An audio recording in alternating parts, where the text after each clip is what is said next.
Je vous remercie, Monsieur le Président. Monsieur le Président, Monsieur le Premier ministre, Mesdames, Messieurs les ministres, honorables collègues. Monsieur le Premier ministre, enfin, vous voilà, après 9 mois. Enfin, vous voilà, et quand la 14e législature a voulu vous avoir, malgré les dispositions de l'article 55 de la Constitution, malgré un engagement écrit et solennel de son Excellence, Monsieur le Président de la République, vous n'avez pas voulu comparaître. Mais nous sommes heureux que vous soyez là. Et je voudrais vous souhaiter la bienvenue au nom de la 14e législature qui vous a si attendue. Vous venez après des élections qui vous ont été victorieuses parce que vous avez votre majorité écrasante. Cela veut dire que maintenant, vous avez en main tous les leviers de la politique économique et sociale du Sénégal en main. Et les attentes sont grandes, Monsieur le Premier ministre. Les attentes sont grandes, le peuple est pressé et il a raison d'être pressé. Monsieur le Premier ministre, ma première prise de parole était pour vous souhaiter la bienvenue et regretter votre absence. À ma seconde prise de parole, nous irons dans le fond du débat. Mais je voudrais vous dire que le discours de politique générale que nous avons entendu ici est une déclamation de votre projet. Ce projet, nous le connaissons. Le projet Sénégal 2050, nous le connaissons. L'agenda national de développement qui est ici, nous l'avons lu et nous l'avons attentivement lu.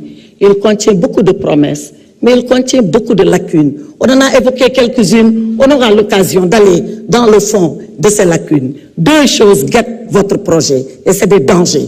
Le premier danger qui guette le projet, c'est la simplification très simple, excusez-moi de la répétition, de ce que vous proposez aux Sénégalais. Attention, le monde n'est pas manichéen. Il n'y a pas les méchants d'un côté et les bons de l'autre.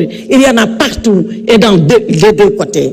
Ensuite, l'autre danger, c'est le danger de penser qu'on peut tout promettre, une chose et son contraire. Cela s'appelle tout simplement du populisme et je pèse mes mots. À ma deuxième prise de parole, je reviendrai beaucoup plus en détail sur ce que je veux vous dire, Monsieur le Premier ministre. Je vous remercie. Merci beaucoup, honorable député Aïssata Tall. Honorable député Mohamed Aïb Salim Dafé, man nga ñëw jël sa kàddu.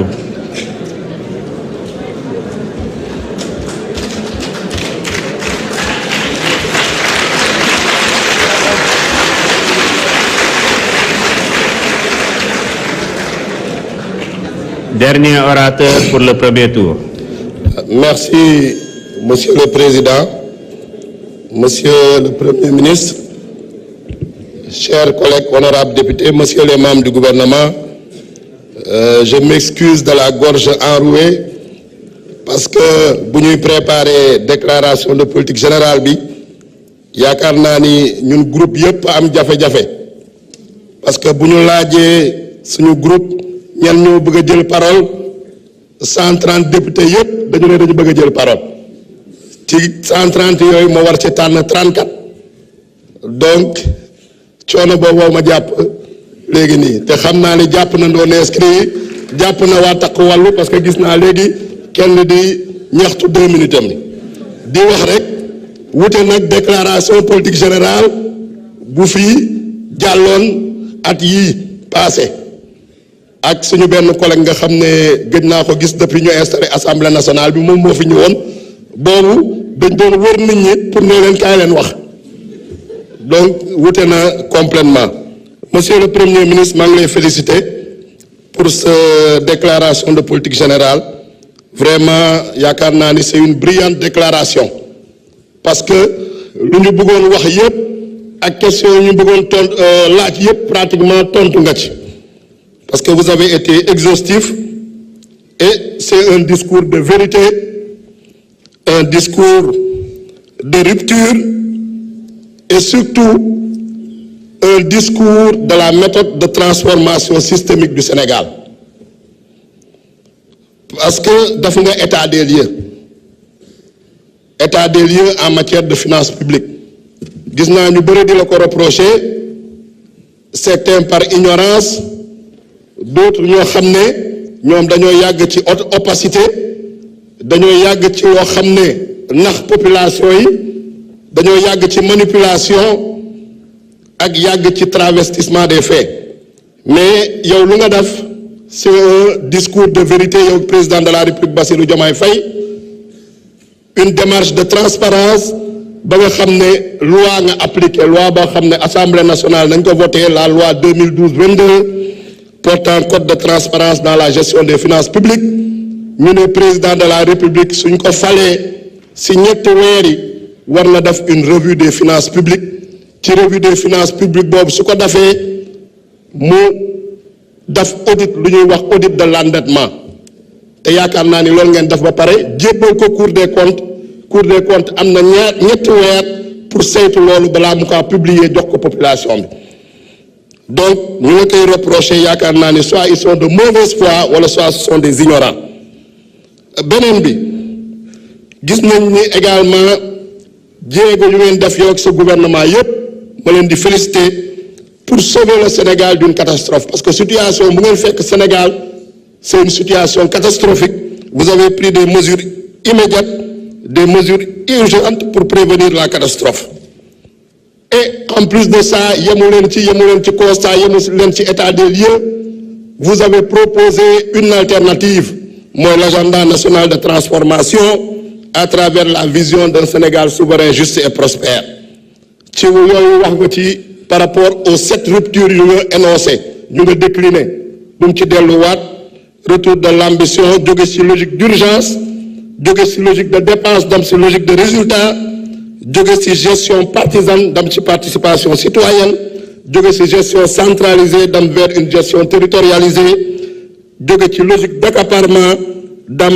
ci logique ba nga xam ne c'est une logique boo xam ne ñëpp lay boole lu ñëpp bokk ñëpp jot ci également jóge ci administration bureaucratique à une administration boo xam ne c'est une administration moderne et performante donc rupture yooyu yëpp ngi ci agenda national de transformation Sénégal 2050 à travers les 4 axes stratégiques l'économie compétitive, l'équité sociale et le capital humain, l'aménagement et le développement durable, la bonne gouvernance et l'engagement africain. Donc leneen li mooy réconcilier ngeen la planification économique et la planification spatiale à travers les 8 pôles territoriaux, les 8 pôles économiques. Toutefois, on est confronté, comme vous le savez, nous avons à des défis. Défis yi mooy appropriation parce que bu population bi yaakaar ni président Bassirou Diomaye Faye premier ministre Ousmane Sonko ak gouvernement am rek ñoo moom projet bi ñoo moom agenda national de transformation bi. Il faut qu'il y ait une appropriation, il faut qu'il y ait une vulgarisation, il faut qu'il y ait une participation pour que projet bi mën a réussir. Beneen bi également c'est le défi de la coordination intersectorielle. Loolu ce rôle là en tant que premier ministre, la synergie parce que y a beaucoup de secteur bu nekk am na yoonam mais parfois ku nekk day dem en parallèle sans ñu rencontrer wu. Donc synergie yooyu foog ñu liggéey ci. Beneen bi également mooy l'utilisation des ressources locales. Utilisation des ressources locales suñ ko waxee moo jëm ci emploi bi. moo jëm suñu entreprise yi que ce soit des entreprises de travaux des entreprises de prestations intellectuelles il faut qu'on compte d'abord sur nos propres forces puisque lu ñuy liggéey résultats yi suñ ko amee ñu xam ne majoritairement sénégalais yi ñoo ko liggéey africains yi ñoo ko liggéey donc yaakaar naa ni défis yooyu ce sont des défis qui se posent à vous et qui se posent également à nous en tant qu'Assemblée nationale parce que ñun am nañ ci rôle bu ñu ci war a jouer dans cette rupture dans cette transformation systémique muy Assemblée nationale. Gis nañ ni déjà ñuy féliciter le président Malick Ndiaye pour la démarche de rupture qu'il a déjà adoptée au sein de l'Assemblée nationale notamment su lu jëm ci vote des lois commencé nañ fi vote électronique moo ngi fi woon effectivement ñeneen ñoo ko fi indi mais mosuñu ko utiliser donc ñoom malheureusement loolu mooy seen anachronisme dañ leen di jox abal leen installer leen lépp mais ils savent même pas comment l'utiliser donc c'est avec le président Malick Ndiaye qu'on a commencé à faire le vote électronique. Beneen bi mooy le contrôle de l'action gouvernementale il faut qu'effectivement ñu renforcer les capacités de l'Assemblée nationale et des députés pour qu'il y ait un contrôle efficace et efficient et surtout évaluation aussi des politiques publiques ñu mettre ko en œuvre parce que depuis bu ñu ko joxee en 2016 ba léegi mësuñu ko mettre en œuvre te yaakaar naa ne rôle bu HCCT ak 16 bu ñu supprimer bu ñu leen bëggoon jouer loolu te mësuñu ko jouer Assemblée nationale mën na jouer rôle boobu et enfin dialogue bi entre le gouvernement et l'Assemblée nationale à travers les questions écrites, les questions orales, les questions d'actualité, un dialogue régulier, un dialogue sincère pour que Sénégalais yi mën a xam ni vraiment développement suñ nañu bokk du état bi rek du président de la République rek du premier ministre rek du député yëpp Sénégalais yëpp a ko bokk pour un Sénégal souverain juste et prospère.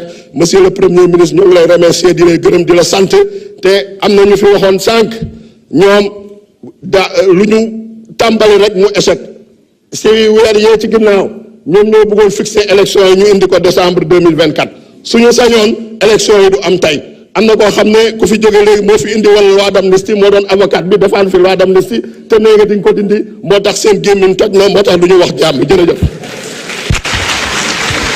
Jërëjëf honorable député Mohamed Aïb Salim Daffé. Mes chers collègues, la liste des orateurs est épuisée en ce qui concerne le premier tour. Nous allons suspendre la séance pour 15 minutes sharp. On se retrouve dans